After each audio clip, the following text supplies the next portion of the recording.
Hey there, so we've been working on finding the resultant of two vectors, and in our last video we took a look at adding together two vectors that were perpendicular by using the Pythagorean theorem. But what if our vectors are not perpendicular? If they're not perpendicular, we're going to have to add an extra step here. We're going to have to resolve the vector, and so let's talk about what it means to resolve the vector. Okay, every vector has some part of it that is in the horizontal direction, in the x direction, and some part of it that is in the vertical direction, in the y direction. And these are called its components. So, part of it's in the x direction, part of it's in the y direction, and those are called its components. And x and y are perpendicular. So that's going to help us out here.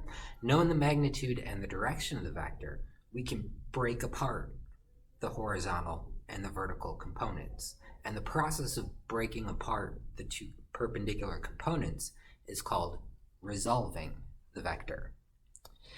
In order to resolve the vector, we're going to need to be able to use our other trigonometric functions that we didn't talk about last time. We're going to need to be able to use the sine and the cosine function. And it's actually going to be very simple to resolve the vectors. So we're going to need to remember sine and cosine.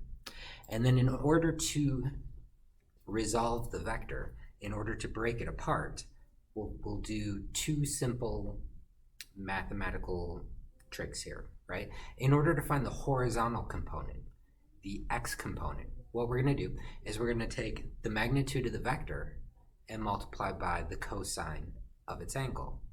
So the x component of vector A is a cosine theta. The vertical component, the y component, to find that, we'll just do the magnitude of the vector times the sine of the angle. So the vertical component of A is a times the sine of theta. Right? So to find the horizontal component, use the cosine. To find the vertical component, use the sine.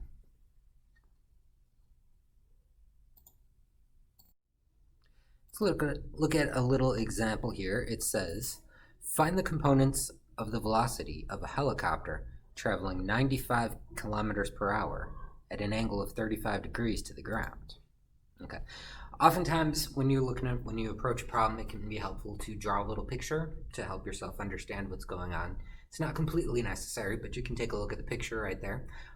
We have our vector. Its magnitude is 95 kilometers per hour, so the length of the arrow represents 95 kilometers per hour.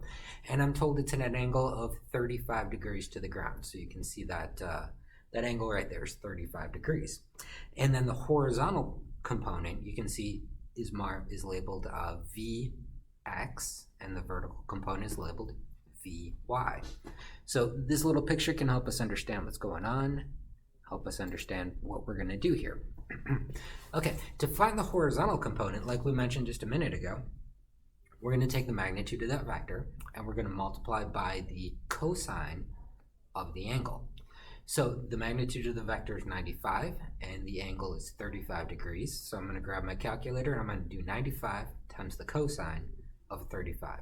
And be careful, make sure your calculator is set for degrees and not radians.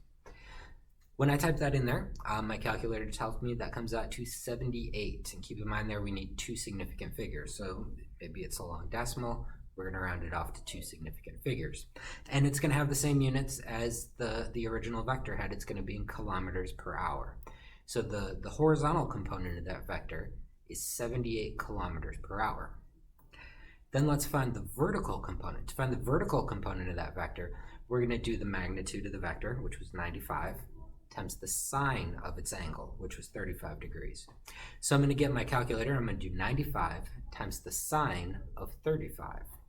And I need two significant figures in there, so my calculator tells me, whatever long decimal it was, and I'm going to round it off to 54 kilometers per hour. So these are the two components of that vector. The horizontal component is 78 kilometers per hour, and the vertical component was 54 kilometers per hour. Okay, so in that example there, what we did is we resolved a vector into its two components, into its horizontal and its vertical components. Like I mentioned at the beginning, this is going to help us be able to add two vectors that are not perpendicular together, okay, because the components are perpendicular. So in order to do that, in order to add the two vectors that are not perpendicular, the first step is to take both of those vectors and resolve them into their components.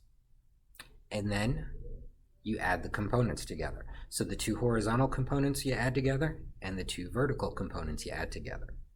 And then the two numbers that you get there as a result are the components of the answer that you're looking for. So you'll recombine them using the Pythagorean theorem and find their direction using the tangent function. So let's take a look at an example of how to do this.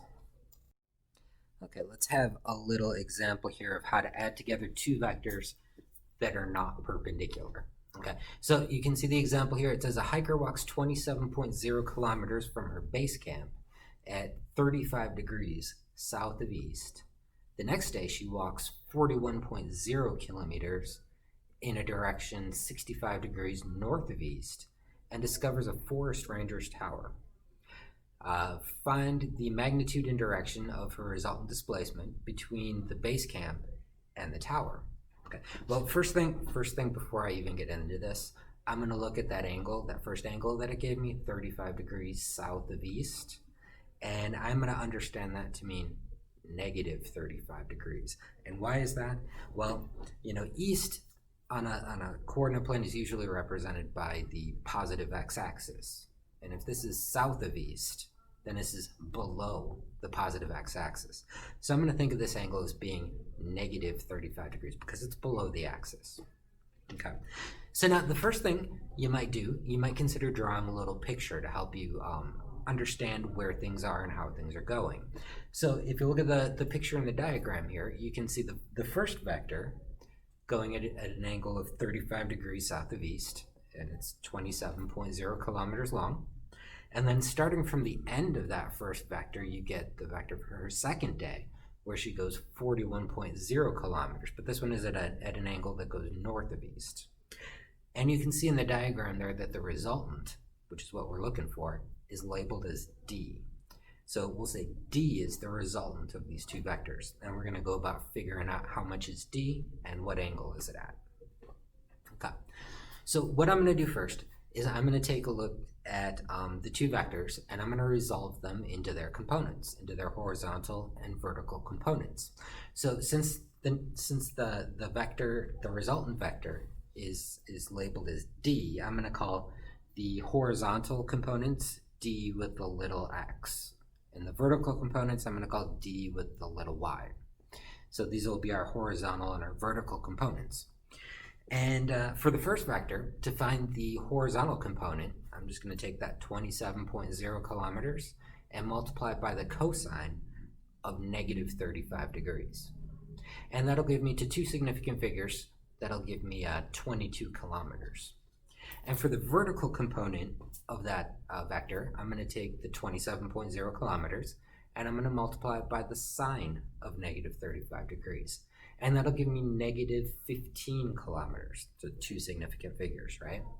Now that negative is important because that's telling me that this is in the southward direction. If I see a vertical component that's negative, that says to me this is in the southward direction. And the ones that are positive will be in the northward direction. Similarly, if I see a horizontal component that's negative, that tells me it's in the western direction, whereas a positive one is in the eastern direction. Okay, for the second vector, for her day 2 of walking, I'm going to resolve it into the two components. So to find the horizontal component, I'm going to do, the 41.0 kilometers times the cosine of 65 degrees. And to two significant figures, that gives me 17 kilometers. And then I'm going to find the vertical component. I'm going to do the 41.0 times the sine of 65 degrees. And that's going to give me 37 kilometers.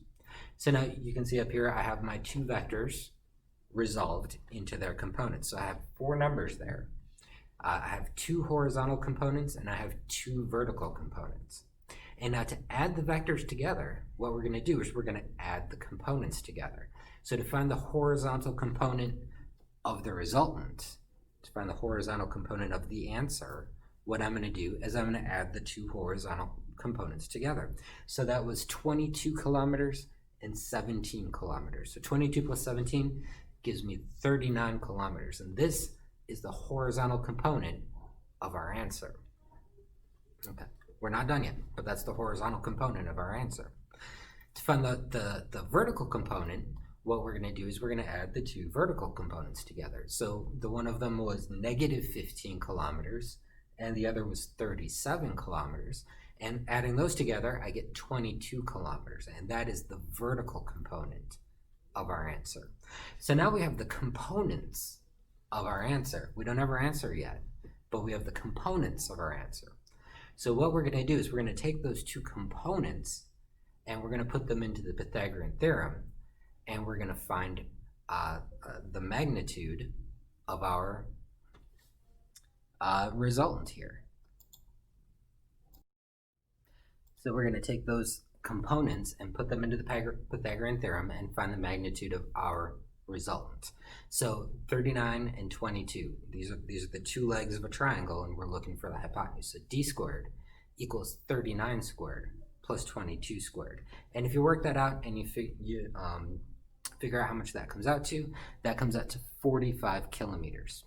So how far is this hiker from where she started after 2 days? She is 45 kilometers from where she started. And then we need to figure out what's the direction of this vector. And to find the direction, it's very simple. Just like we did last time, we're going to use the tangent function. So we'll do the tangent of 22 over 39. And that gives me, to two significant figures, that gives me 29 degrees.